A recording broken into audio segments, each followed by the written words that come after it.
差其實，即係就算係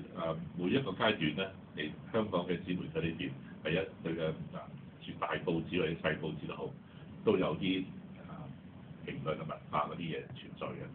第二咧就係我哋香港有專欄，都講專欄呢個好嘅特殊嘅形式啊，大部分報紙都有，咁中文報紙都有啊。咁呢個亦係好多評論喺呢邊。第三咧就比較爭論性啲，就以前我哋嘅新聞咧，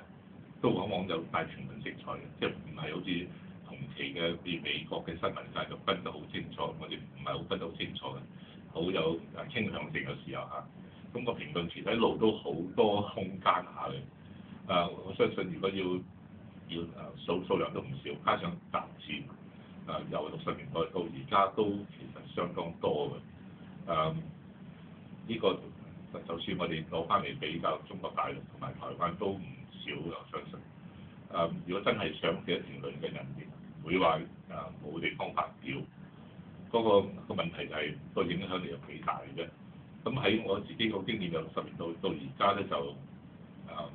有啲階段咧，評論嘅題材咧，往往亦變咗個社會嘅題材，叫主流題材。嗰陣時咧就往往係同新聞或者其他版面都有啲相似嘅，譬如講83、84年講呢個即係中英談判咁啊，新聞又係做嗰啲可能媒體評論好多都係做同樣嘢。有啲時候咧就評論歸評論，講就主流媒體新聞主頭條就冇關係咁樣就有嘅。咁當我哋變得差唔多大家都講同一題材嗰時咧，即係紙媒體嘅評論方面嘅題材亦係大家關注題材嗰時咧，就往往呢個社會就走向一個比較單一文化嘅階段嚟嘅。我只覺得譬如話80年代或者90年代初，其實爭論嘅題材大家相似，然後個社會個關注亦相似咗嘅。